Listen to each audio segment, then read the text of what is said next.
All right, welcome to Bet the Edge. I'm Jay Croucher here with Drew Dinsick, the whale capper. We're going to talk about Week 13, discuss whether we're buying or selling conference champions in each conference. Then we're going to talk Monday Night Football, which it's kind of a good game, right, Drew? Interesting market. Yeah. Not a lot of respect for the one Super Bowl champion Bucs. And then we're going to talk about the World Cup as well. I'm playing hurt today. This is the joy of having 3 kids under 5 years old, constantly in different states of sickness. So forgive me if my voice goes in and out. But Drew, what big takeaways from Week 13 for you? Yeah, I'm playing on the injured list today as well because I've been up watching and betting on sports for going on 72 hours. It feels like this is just wild. This constant World Cup, NFL, college football on Saturday. It was an unbelievably fun weekend. Betting went well. I think that as football fans, we were probably a little sad this morning. Jimmy Garoppolo out of the mix makes the NFC a little bit less intriguing. Lamar Jackson, we have questions about how long he'll be out. Obviously, when kind of marquee quarterbacks injuries happen this late in the season to teams that are kind of in control of their playoff destiny, it has a tendency to kind of introduce some not fun wrinkles. Otherwise, the results yesterday were phenomenal. The fact that the Bengals pulled off the outright win against the Chiefs was huge, and we're going to talk more about that, I'm sure. You called it with San Francisco. They come up against Miami comes up against a real defense, real test for the first time this in what felt like 2 months. Outside of the big plays, broken plays, that was a very solid performance by the Niners defense. The takeaways are tough to come up with anything on a macro level other than the major winners of the day yesterday. And it's not close, were the Buffalo Bills. Every single result and everything that happened, even to the injuries inclusive, all felt like it helped the Bills' case. So they would wake up to this morning as the biggest winners of yesterday, and they didn't even play. Yeah, they're definitely the big winner. To your point about the Niners and that defense, yeah, I think my theory that, and it wasn't, the most novel theory in the world, but that the Dolphins were going to really struggle and that offense might not look viable. Certainly took a hit on the first play of the game with a 75-yard touchdown pass. But after that, outside of Tyreek Hill having, I think, probably his most impressive game of the year, given the context. Outside of that, Tua was just absolutely under siege. Nick Bosa has I don't really understand why he's not the defensive player of the year favorite over Micah Parsons after yesterday, where Bosa just completely wrecked that game. That was as good as you'll see a game from an edge rusher with 3 sacks, forced fumble to seal the game, just was living in Tua's vicinity. So I think the Niners, let's kind of start with them for a second, where are they a complete write-off now with Brock Purdy, or do you think that the context of Shanahan makes them viable in the NFC? So here's the problem. The market does not think so at all. They are still comfortable favorites in the NFC West, where they have just a 1-game lead, and next week they're going to go head-to-head against our mighty Seahawks. I had expected that this was going to reopen like minus 150, minus 120 maybe for San Francisco, but they were minus 400 this morning. And the idea that they have an 80+% chance to win with Brock Purdy having going the last 5 games, I don't see it. It's not a super tough schedule, but you got Buccaneers and Seattle your next 2 weeks. If you drop those 2 games, you could be looking up the standings at Seattle and needing Brock Purdy to sweep the final 3 frames there to get you to the NFC West championship. So I'm very, very, very surprised that specific divisional market did not react more, especially considering the fact that Seattle got the win. Yeah, I think, look, the difficulty is that with the tiebreak situation, which I was looking at last night as someone heavily invested in the Seahawks at 30-1, 40-1, it's going to be a nightmare because Seattle are going to have to beat San Francisco, which is going to make it level on the head-to-head. They're probably both going to go 5-1 in the division, which is the next tiebreak. Mm-hmm. And then it goes to like common games. And at that point, I don't want to deal with this until I have to. So but that's going to be close as well. But the issue is, I think, is that, look, Seattle they may need to beat Kansas City to win the division, or have something really break right where the Raiders beat San Francisco or something like that. So I think San Francisco is still rightfully favored. But yeah, certainly. Look, the thing is when you're starting Mr. Irrelevant at quarterback, the games that seem very winnable or that they should be just locked up, like home to Washington or home to Arizona, those suddenly become losable games. So I think certainly the floor for the Niners certainly got a lot lower. But let's jump to the AFC where the big, I guess, the really big takeaway is that the Cincinnati Bengals looked like a team that could win the Super Bowl yesterday. And I mean, I think the scoreline flattered the Chiefs a little bit just because Tyler Boyd dropped a walk-in touchdown. The Bengals got stuffed on 4th and 1 deep in the red zone. Yes, Travis Kelce got kind of bizarrely stripped of the ball, which changed the momentum of the game. But how seriously are you taking the Bengals? Well, the Bengals are in an interesting spot. They are still obviously behind the Baltimore Ravens, who eked out that win in just gross fashion against the Broncos. And, I think that we have covered this in pretty solid detail, so I don't even really know if we need to go into it, but they have a very, very, very challenging schedule on the way in.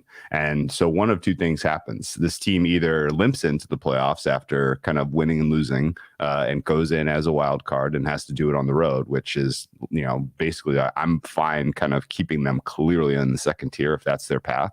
And then the other reality is they come into the playoffs as sort of a sharpened knife, having had all of these high leverage games down the stretch. If they continue to improve, and honestly, like the absence of Joe Mixon has kind of made the offense feel a lot more fluid. And just in general, Chase getting healthier, Higgins still being an absolute monster of a mismatch. Like they have all of the tools to be a dynamic force in an AFC that's pretty crowded. The entire kind of issue is going to be, do they go in as a 3 seed or do they go in as a 5-6 seed? And the key at this point, kind of shuffling the cards, is going to be, if you're in the AFC, get into the top 3. Because other than that, your path is absolutely disastrous. It doesn't matter if it doesn't matter if the Chiefs or the Bills end up in the 1 seed at the end of the day. You do not want to face that team coming off of a bye, whoever they are. Which means if you are in the 2 and 3, you take care of business at home in the wild card round, and then you at least avoid, the disastrous situation where you're a touchdown dog in week 2 of the playoffs. And so I think, any one of the, when the dust settles, the teams that are in the 1, 2, and 3 are the ones we're going to have to take most seriously because of path. And if it's the Baltimore Ravens who are ultimately in the 3, then I have, whittled my AFC expectation down to just the Chiefs and the Bills. Yeah, I think you really have to be in the 1 or the 2, honestly, because like Cincinnati, say, if as expected, well, it's not even as expected because they're still dogs in the division, but even if they get the 3 and they're path to the Super Bowl, that means it's almost certainly going to have to be winning road games at Buffalo and at Kansas City. Like that's probably just too tall of a task. It's not impossible, but I think for Cincinnati, I think their season is probably going to come down to needing to win at home against Buffalo in week 17, because that would give them the tiebreak, gives them a real chance to leap Buffalo in the standings. And at that point, if Cincinnati are a 2 seed or even a 1 seed, but I wouldn't be writing off the Chiefs, and not that anyone's writing off the Chiefs. Let's not write them off. Yeah. In terms of their scope to get the 1 seed, I mean, they still only have 3 losses, which is the same as Buffalo. Their schedule the rest of the way is comically easy. They have 2 games against a Denver team that's totally broken. They play the Texans in 2 weeks. Yeah. That's as close to an automatic win in the recent history of the NFL. And then they play home to Seattle, which is kind of a little bit dangerous, but they'll be bigger than touchdown favorites there, you would think. And then their other game is against the Raiders. So they're in a very good spot as opposed to Cincinnati, who we mentioned, where they play Cleveland, at Tampa, at New England, Buffalo, Baltimore. And then the Bills, who it's not quite as difficult, but they still have games home to the Jets, which is losable, and they've already lost to the Jets, home to Miami. By that point, Teron Armstead will be back, and that'll be a fully firing Dolphins team. That line will be under a touchdown for sure. And then, at Chicago, that should be winnable. But then at Cincinnati, home to New England. So I mean, I think the Bills now are favorites to get the 1 seed because they have the tiebreak over Kansas City, but it's very close. So I think there's still a lot to be sorted out there. And I mean, the Bills are now rightfully the favorites in the AFC, but Kansas City should be second. And then I think there's a pretty big drop off. And then the Bengals and the Dolphins are the next 2 teams up. Are you worried about the Dolphins off of yesterday? We just write it off to Teron Armstead and Austin Jackson being out. Well, worried about them because their schedule does not get any softer anytime soon. We know they're staying on the West Coast this week to prepare for their game against the Chargers on Sunday. That's good. I don't love the idea of flying that team to and from, the West Coast, and then coming off of the Chargers game, they go at the Bills. So they are definitely staring at a very, very tough path to secure even a playoff spot, let alone, one of the prized wildcard spots. Because in the AFC, if you draw the 5 and you get the Tennessee Titans, you're feeling a lot better than if you draw the 6 and you're playing against the Bengals, or if you draw the 7 and you're now on the road against the Chiefs or the Bills. Like, there's a huge win equity to be had by getting that 5 seed and kind of securing the most advantageous, wild card matchup.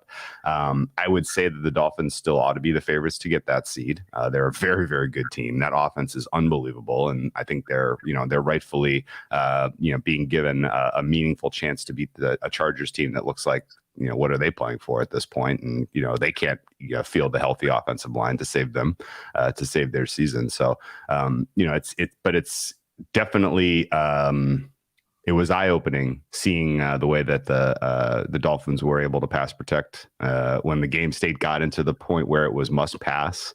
All of a sudden, sort of the dynamic aspects of the Dolphins offense just weren't there. And I think that's important to keep an eye on as they, kind of play up against some more meaningful competition. So, I think Dolphins clearly on a 3rd tier. After the Bills and the Chiefs on tier 1, and the Bengals for me kind of stand alone in tier 2. Dolphins. Yeah, that was a tough loss. Yeah, I think the Bengals and Dolphins are in a similar tier, and we'll see. I'd probably have the Bengals slightly better because of the injuries the Dolphins are dealing with at the moment. But the Dolphins go at Chargers, at Buffalo, home to Green Bay, at New England, home to the Jets. So none of those games would give you by any stretch. And I think the Dolphins might have kind of got screwed by Green Bay winning yesterday because Aaron Rodgers now is almost certainly going to be playing in 3 weeks because the playoffs will be alive. Whereas if they were home to Jordan Love, then that's a double-digit spread. So I still think they have a tremendous amount of upside. Xavier Howard is playing a little bit better as well, which is very key for them because there's not a ton else that they have at corner.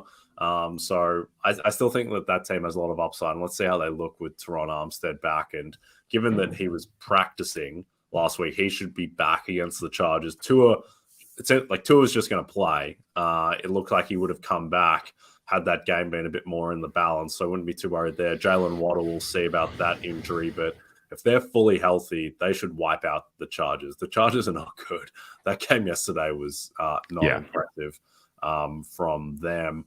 We want to quickly hit on the NFC. Anything that you want to talk about between the Eagles, the Cowboys? Well, actually, before going to NFC, did you caught obviously I'm being a little dismissive of the Ravens entirely. Is that fair? I think so. Yeah. What do we say for the Ravens? Why the Ravens? Yeah, so I write them off in my mind, number one, because you're now looking at an offense that doesn't have a healthy Lamar Jackson. Even if he does come back for the home stretch here, I think it's expected that he will miss 1 or 2 games. It looked to me like a likely bone bruise, maybe a ligament strain. And so, putting him on ice for a couple of games would be my mean expectation there. At that point, are they in a wild card position, or are they still holding on to the 3? Does it matter? This offense just does not look to have anywhere close to the horses it needs to compete with the top dogs in the AFC. Like, they're just, the idea that the Ravens go out and either score 30 in a game against the elite competition, or that defense is all of a sudden steps up and doesn't allow more than, say, 24 points. I have a very, very tough time rationalizing that against the elite teams in the AFC. Yeah, I think the issue with the Ravens is Mark Andrews has not been the same guy, because the theory of the team becomes a lot cleaner if you've got Lamar and Mark Andrews giving you that raised floor.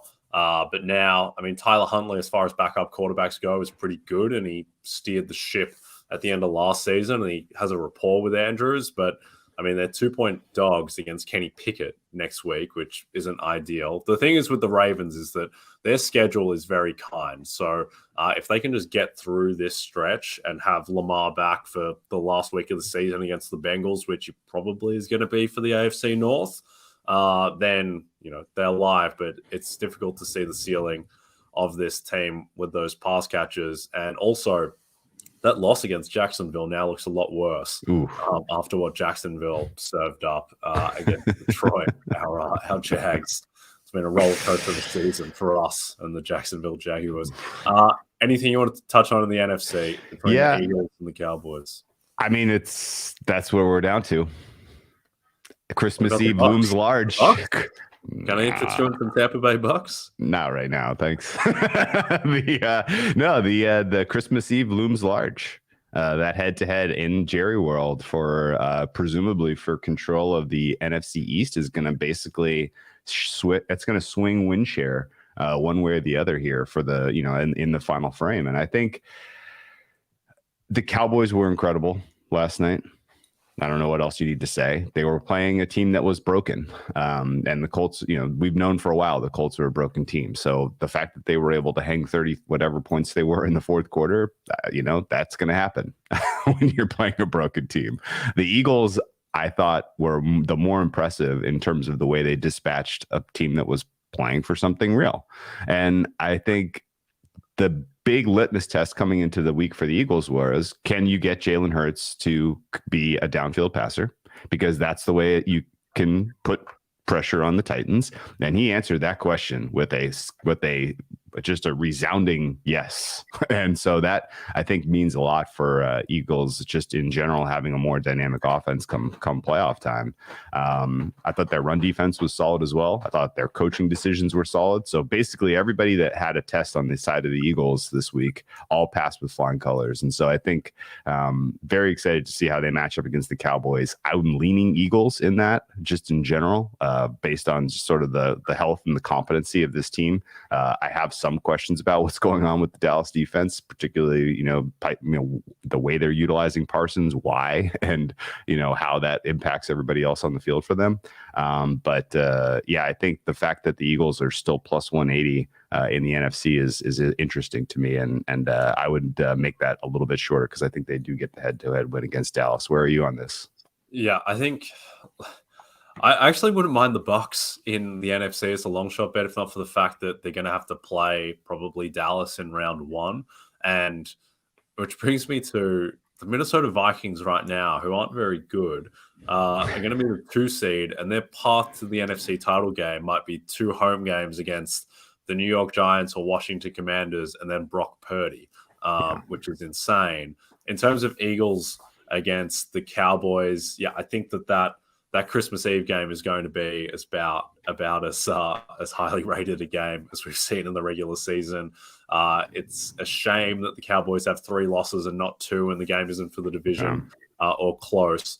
But that's going to be huge. I think that game decides MVP because if Hurts wins that game, if the rest of the Eagles' schedule is a joke, as it's been all season, so if Hurts wins that game, it's a very good chance he's 16-1. With incredible stats and might topple Mahomes. If he loses that game, I think he's probably done for MVP because of the caliber of case that Mahomes and Burrow and maybe even Josh Allen are going to put up. But we can get into all of that. All right, before we talk about Saints Bucs, download the RotoWorld app to receive breaking player news all season long. Stay ahead of the competition by favoriting players on your roster. Get the latest injury updates and much more delivered right to your phone. It's available in the App Store today. All right, Saints Bucs. Bucs only -3, and the total is 41. What do you like in this game? Yeah, your opportunity to bet against the mighty Tampa Bay Buccaneers has come and gone. I do not think that there is a fair play on New Orleans here at the now +3. This was in the 4.5 range, this time last week when limits started creeping up. And I think the fact that the market has told you, without really any injury information. This is just specifically opinion of the market makers, as far as I can tell you, that the Bucs are not for real and that the Saints are going to give them a tough test. Saints match up well against the Bucs. I don't know how many more head-to-heads you need to go back and look at, but they have always given the Bucs a very, very tough time. I know that this Saints team, is they have dealt with significant injuries all across both sides of the roster this season. But, I think as they come into this game, they are live. 3 to me feels like the absolute perfect number on the side. So I couldn't take a position either way there. Total sitting at 41 looks a little low, but with the way that these quarterbacks are playing and the way these offenses have struggled at times, I don't think I'm running to the window to get an over 41 in a divisional game. Where are you on this one? Yeah, I don't really understand the Saints. I don't understand why they're not better than they are. I don't understand Andy Dalton, who is the 7th highest graded quarterback in the NFL by PFF, which I don't really understand. The defense, we'll see if Lattimore coming back, and he's expected back today, whether that changes the complexion of the defense, because their corners have not been good at all to this point. But I mean, it was very impressive. They kept San Francisco to 13 points last week. It's just they scored 0 points themselves. So I think the line is fair at 3. In terms of some player props, I would look at Chris Olave.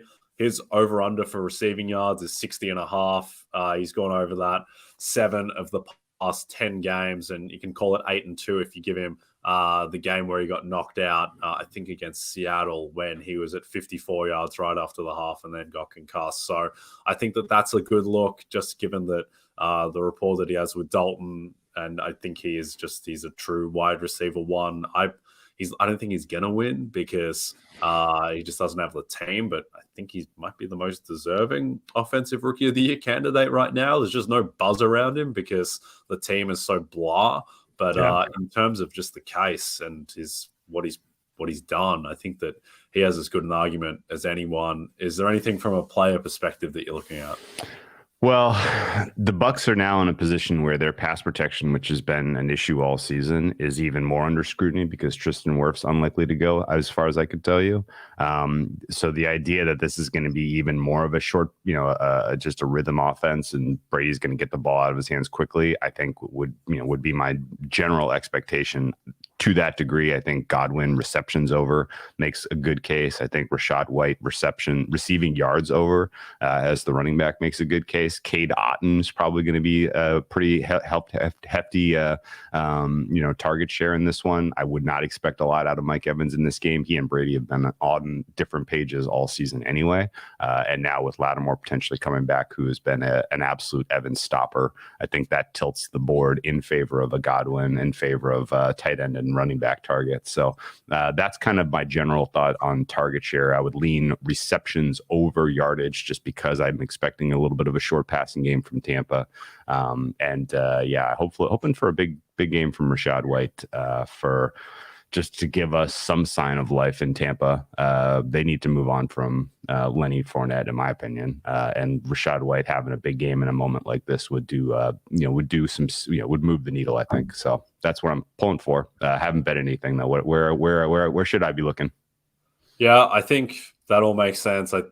Brady is an interesting one where his interceptions prop is 0.5 and it's evenly backed each side, and he's only thrown 2 interceptions all year. Strangely, I think that's probably a little bit fluky when you look at the interceptions that he's thrown throughout his career in Tampa. But I don't have a specific lean on that, I guess. I'd probably actually take the over just because of the Saints defense, because of the volume of pass attempts that he's putting up, because of how insipid the run game has been. But yeah, certainly Rachaad White is a player to watch as well. And we need the Saints tonight, Drew, because we need the little chaos ball in the NFC South, bring the Carolina Panthers back to life for that division, who I'll go to my grave thinking they would have won this division if DJ Moore hadn't taken off his helmet in the end zone against Atlanta. But one to monitor the worst division in football, though the AFC South might have a claim for that too, as it always does. All right, before we get into the World Cup, if you want more betting, DFS, and fantasy advice right before kickoff tonight, tune into our NFL on NBC Sports YouTube channel at 7 p.m. Eastern as Vaughn Dalzell, Lawrence Jackson, and Kyle Dvoracek answer your questions prior to kickoff between the Saints and Buccaneers. All right, Drew, World Cup. We're into somewhat the quarterfinals. Where's your head at? Where's your heart at? Yeah. Well, I can just say that the group stage was unbelievably fun. It was so entertaining, particularly the third round with the head-to-head games and sort of the moving parts and figuring out, who was going on and who was eliminated. It was unbelievably cool. And then the knockout rounds so far for me have landed with a thud. There really hasn't been a lot of drama. It's been mismatch. Finally getting a competitive one today with Japan and Croatia. Don't really know how this goes. Hopeful that Croatia can somehow find an equalizer here, give us a little bit of drama at the end. But I think as you look at the bracket, the expectation clearly on the top is we're going to end up with a Brazil-Argentina semifinal. That has been what we've been talking about going on 3 weeks now, and it looks, we're 3 games away from that. And I think on the bottom, you have to, you cannot deny how amazing France has looked. They have exceeded expectations at every, from everyone who came in doubting them this year. They are the rightful, second favorites right now, just because they are on the bottom. They avoid the path of Brazil and Argentina to the final. And their most significant challenge looks to be Spain, who takes on Morocco tomorrow and, is a heavy favorite to qualify. And I would have to say that Spain-France is looking like as entertaining of a semifinal as Brazil-Argentina.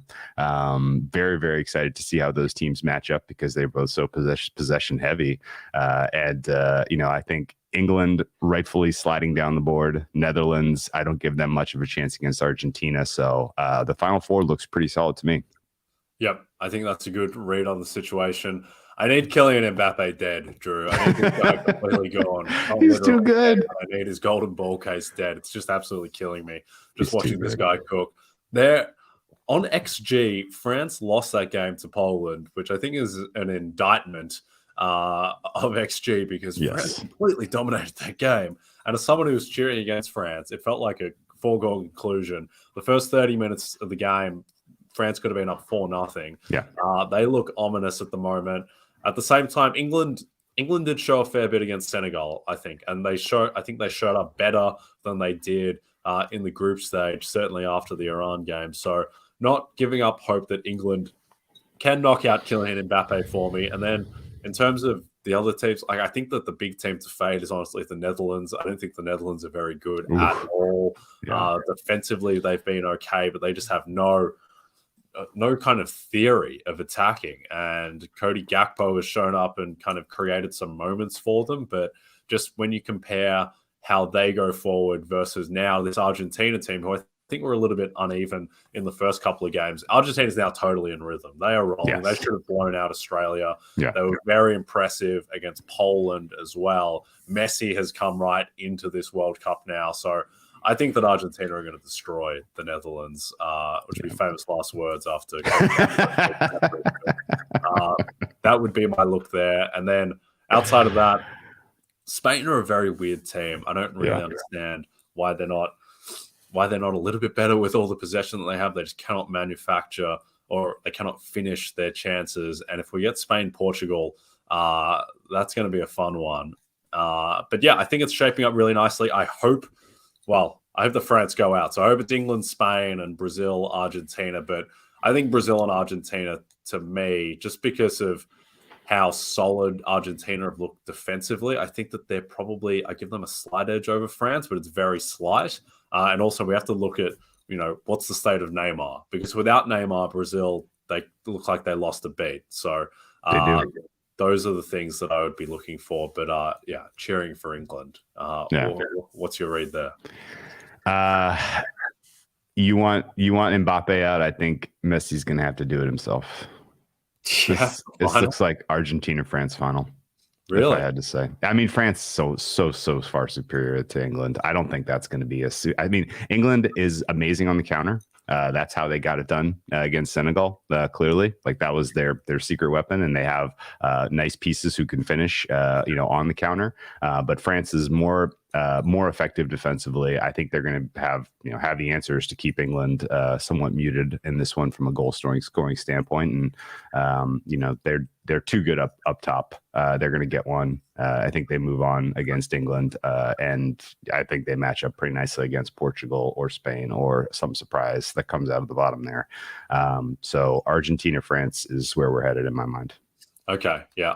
My look for England, France would be under 2.5, which is pretty juiced at -145. But still, if there's one thing that we know about Gareth Southgate, it's that in big games against good opposition, he skews extremely defensive. Like, he does not unleash the shackles. That gives me hope that it will be a low-scoring game, which means there's probably a little bit more variance in favor of the underdog, that it might only take one goal from England to get through this, or at least get to extra time, in which case anything can happen. But yeah, please play Phil Foden, Gareth Southgate.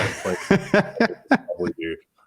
Anyway, we will check back in with all the World Cup action, and then also tomorrow to break down, for better or worse, what happens in Saints Bucs. But for now, don't forget to check out NBCSportsEdge.com for more information to help you with your wagers. Thanks to those watching on the NBC Sports YouTube channel. And if you're listening to us in podcast form, don't forget to subscribe and rate us. From Jay Croucher and Drew Dinsick, we'll be back tomorrow.